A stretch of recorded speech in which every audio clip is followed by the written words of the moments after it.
Hey guys, what's up? Well, it is another week of working on this old B-Series Cummins behind me. And it's the day I think we're gonna pretty much final assemble this thing and get it buttoned up and kind of tucked off to the side. We'll cover it up so it doesn't get dusty and dirty and nasty now that it's all beautiful. But if you watched the last video, I gave you a little teaser of what it looks like. Here's another little teaser, all painted up and somewhat starting to get reassembled. And let me show you what I was waiting on to finish that reassembly. Hang tight. All right, so here is our haul of parts now. A lot of this was from Cummins. Some of it was ordered. Some of it from my local parts store. We got some odds and ends, and we're still waiting on a couple things, but by and large, we are ready to make this happen. So we got some hose, some oil-safe hose for some various different parts, and a little bit of a coolant elbow I got to cut down to make work. We've got some ball and socket joints, still waiting on some threaded rod. We're going to replace our throttle lever. We got a new line brazed up. We got a whole bunch of new washers and gaskets and seals. All kinds of good exhaust and nonsense parts from Cummins, gaskets, you name it. There's our valve cover gaskets. There's our timing cover, our crankshaft seal. There's our rear main seal, new fuel shutoff solenoid. There's that O-ring for our injection pump, turbo nuts, and then there is the oil pan gasket and the front timing cover gasket. So this is everything we're waiting on really, except for the, still waiting on the kit, the power steering pump seal kit. That might show up today or tomorrow, but if not, that'll be the only thing, and that doesn't prevent anything else from happening. So if that power steering pump doesn't go on this weekend, that's not a big deal. We can always bolt that on later. We've got all of our hardware painted up. Everything's dry. Everything's been sitting here for almost a full week. And there's what it looks like before we start any work on it. Really happy with the paint. It's just rattle can, just Duplicolor Cummins tan, but came out great. Really, really, really happy with it, to be honest with you.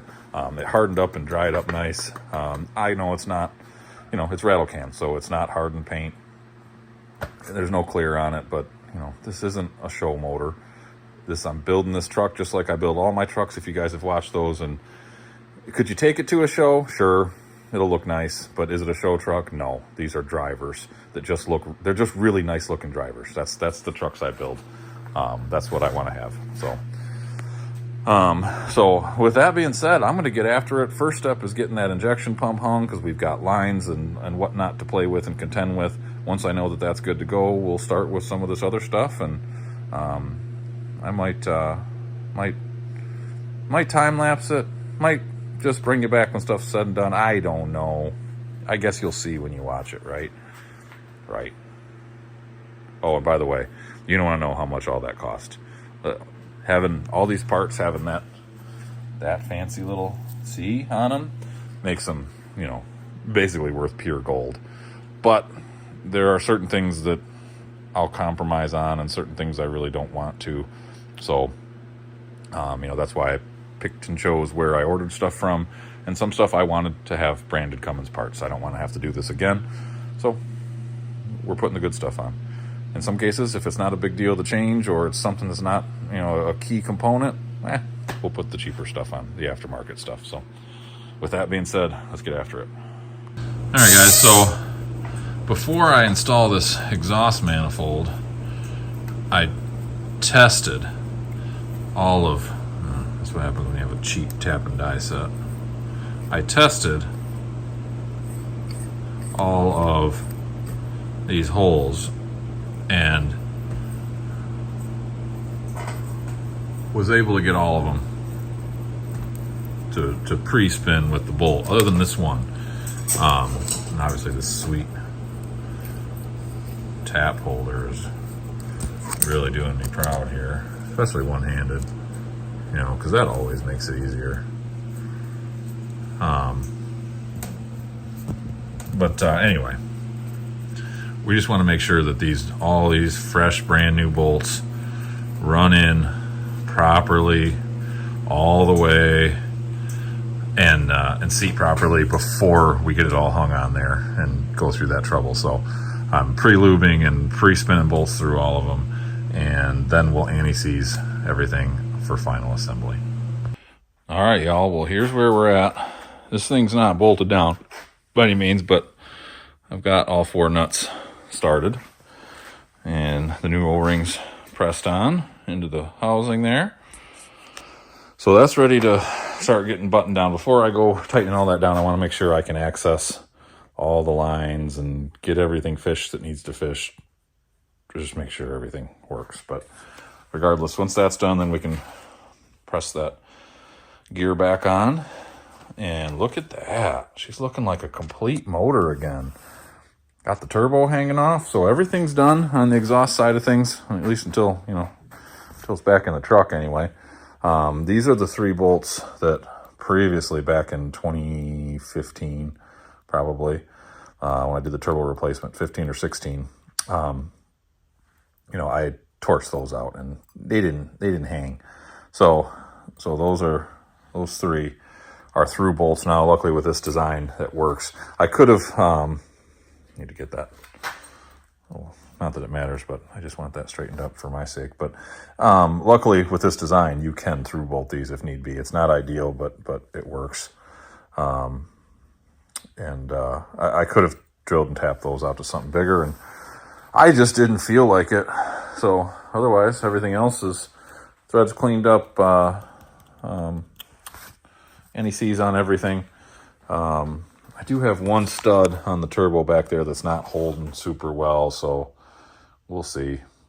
Those threads must be a little bit stripped out. So, but it's snug, let's put it that way. And the other 3 are nice and tight, so I think we'll be fine. I don't know if this turbine housing is clocked properly. We'll worry about that once we get it in the truck, and that's all aftermarket aluminum tubing with silicone. So, and it's kind of whatever I want to do, quite frankly. So we'll worry about that later. Don't have the drain line on yet, or the oil feed line yet, but we're getting there. And so, yeah. So like I say, next step is I'm going to test fit some lines up here, get these bolts snugged up, get the timing gear back on, and then we are ready to put the timing cover back on. I've already got the crank seal and shield installed. We still got to put this gasket here, the oil fill, that was leaking just a little bit, so I'll do that once it's back on the truck, or on the motor, I should say. And yeah, I had some RTV, it was dried up, so my wife's running out some errands today, so she's stopping by the parts store, going to grab me a tube of RTV, as well as I did miss 1 gasket, is I got the new rear main. Don't ask me now what I did with it. Oh, it's up here. I got the new rear main, which I already have pressed in. I may drop that in just a hair deeper, but I've test fit it and it seems to ride right. I might just go a hair more though, just to be sure. But I didn't get the gasket that goes between the main seal housing and the block. So I've got they had a Felpro one at the warehouse, so she's picking that up for me along with the gasket maker, and we need that because Cummins does want, because this is a 4-piece gasket as opposed to the old one. The last one I put on this motor was a single piece, and so they use these little these keyhole little deals. So you gotta RTV. It wants RTV on both sides of the gasket.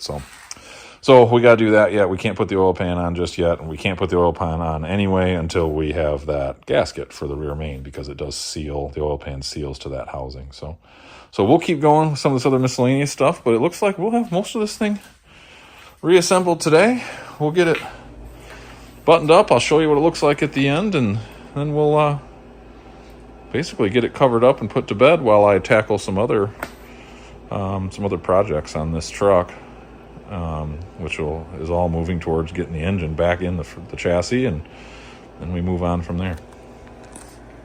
Okay, well, I'm going to show you where we're at. We're just about done with what I can do for right now anyway. As you can see, she is assembled, and there's probably more on it than what I need at the moment, but I was having fun. And also, some of this stuff helps plug up some of the holes. So you can see the oil pan's on, and I got my parts in. ended up coming in the mail yesterday for the power steering pump, the reseal kit. It wasn't leaking, but I needed the front gasket, and I figured why not put in new seals while we're at it. So that is all in. Oil lines plumbed. Obviously, I don't use the vacuum pump portion here, so that's just capped off. Yeah, we got the oil filler neck. I changed the angle on that a little bit to drop it down. Got the dipstick back in. You can see that's a little gnarled up, and then there's a chip off of the actual metal portion down there. So what I did was just did a short piece of oil safe line there, clamped it on, and it's a nice tight fit. You can see around that kind of lip on the dipstick, and it pushes down right to the same point where it should, but gives it a nice seal. So cheap fix without replacing both of those parts. Put the intake back on. Now previously I had an elbow in here. It was a 4-inch exhaust elbow, and this was turned up, and then it kind of elbowed and it sat at an angle up here. And I'd love to get it not over the valve covers, so I don't know if this will clear the fender wells. And then previously too, what I had is, because that was tilted up, this guy here, the compressor outlet, kind of went up and over the tube. Well, now, part of the reason is, you can see that's broken. That's kind of an oddball Ford part. You can see the old Fomoco little symbol on there. It's broken anyway, so we're going to get rid of that. And I've ordered a few things, but one of the things I've ordered is just a short 90 that's going to pull that intercooler pipe, just shooting it straight forward. So it'll allow me to come over top of the intake and go straight towards it'll have to come over a little bit and have a little bit of a bend because of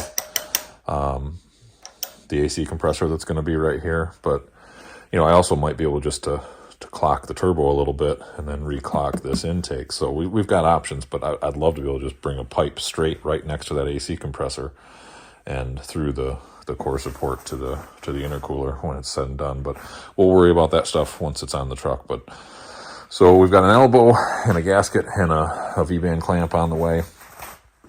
That lets me do that. You can see I got the turbo drain line is in, even got the block heater in, tested it does in fact work. So it's just zip tied up and out of the way. Waiting on some clamps here for this hose. That's going to have to come off anyway when I lift the motor in over and over and over repeatedly. Got my threaded rod and my ball and socket joints for the new throttle. They were all whopped out, so built myself a new one back to the same size there. Got all of our fuel lines and fuel filter and all that good stuff. The support bracket for the power steering pump. Everything. Got the rear main on. So she's complete. Now, so let me show you what I got over here. So I went out and grabbed some parts out of my bin. So I already showed you that compressor elbow. This is my down pipe. I was really hoping I could save this, but man, that V-band is in really rough shape. I've needle scaled this a little bit, but you can see what the needle scaler found. And if I kept going, I'd find more, guaranteed. It's just too thin. It's just, you can feel it. There's not much weight here. So this is unique to, I think, to the Ford. I need that close 90. I think the Dodges have kind of an angle to them. So what I'm trying to find now is something that'll give me a close 90 like that, and with a 3-inch V-band flange, and then then I can adapt either by welding or with some of them adapt to a 4-inch V-band, which then I can just go right to 4-inch pipe. So we'll find something that gives us that option. Just something I can get myself to 4-inch pipe one way or the other. So I've got the 3-inch clamp already ordered, so it's just a matter of figuring out the pipe itself. So gotta work on that. The other thing, because because obviously that clamp's not going to be used much anymore. I'll just throw that in the trash. Then we got a couple things we had to tackle. Alternator. So I was using, on this swap originally, this GM alternator. And I don't know what it is. It's probably a 100 amp or 105 amp. It really wasn't enough for a 2-battery setup on a diesel. And I was running a Salter and a snowplow. It just was never enough. I always had charging problems. So this is my alternator bracket over here. I've painted it kind of foolishly now that I know what I'm doing. But you can kind of almost see there's a weld right there. This portion of the bracket that I welded on allows me to use that GM alternator. Because what it needed to do was, if I show you here, so it sat, oh, where did it sit? It sat like that. And so that big hook had to come around. There's the mounting flange right there. You see that 2-bolt flange? It had to come over and hook around and catch this far bolt. Well, what I've done is I actually got on Rock Auto, and I found that if I look up the 94 F700 with a 5.9 in it that this motor came out of, I ordered a 200 amp alternator that will fit this original mount. So this is a high mount alternator. I know people talk about these Cummins swaps going to a high mount AC. I think it's because of access to the lines, but we'll figure all this out. At any rate, I can have some lines brazed. We'll figure something out for that.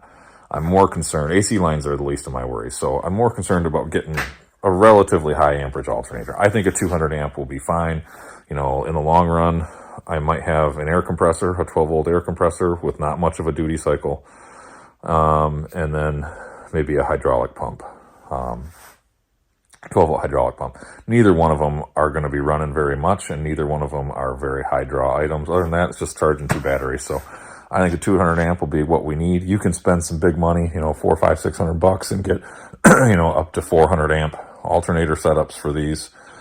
And I just don't think I need it, not for that money. Not when I can order an alternator for $150. So the one I got is just the standard. Basically, I'll have to cut that bracket back down to work again the way the Ford style was, but I won't have to use this bushing here anymore. It'll true right up with my 8-rib pulley setup. The only thing I'm not sure of is the 8-rib pulley itself. I think that pulley on that alternator there, that GM alternator, might actually be the original Ford pulley. I don't remember, to be perfectly honest. So I also might think that old alternator might be sitting over in the snow still across the street. Because I didn't take aluminum. I don't know. We'll figure it out. So anyway, we're going back to the Bosch style Ford alternator.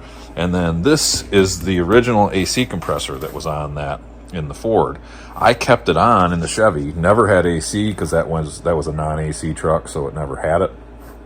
My new cab is an AC truck, so I've got an AC heater box, and a lot of the AC components are still on it. So I'd like to have air conditioning again if possible. So I just, same thing, got on Rock Auto. This is kind of unique, having this angled spot for the line ports. A lot of these standard condensers that match this part number have them up top here. That wouldn't work because there's kind of this alternator is sitting right here, so it would be in the way. So I need that angle coming off. It's probably going to be in the way of my intercooler tubing, but we'll cross that bridge when we get there. And yeah, so we got one of those coming too. So at the end of the day, we're going to have the problems of compressor outlet, exhaust elbow, alternator, and air conditioner condenser solved. Then I can, at that point, measure for the belt. I don't know what belt that's going to be. I keep my old, that's a truck number, it's truck 62. So that's the belt that was on it. But this alternator position is going to change it a little bit. So who knows? It should, by rights, be, if I'm thinking about this correctly, it should be the factory belt. The only thing I don't remember is this truck originally didn't have this gear driven pump. It had a V-belt driven power steering setup. And I almost think it might have bolted on up here, but it also, I don't know. I don't remember. I don't know where else it would have been. It might have actually, you know what? It was mounted right here. So I wouldn't be able to use the factory part number. But regardless, we've got the old belt that I had on it. It's going to be very close to that. We'll just figure out what length belt we need and just do it custom style. So guys, that's it. That looks a hell of a lot different, doesn't it? I'll give you a comparison here to what it is now to what it was.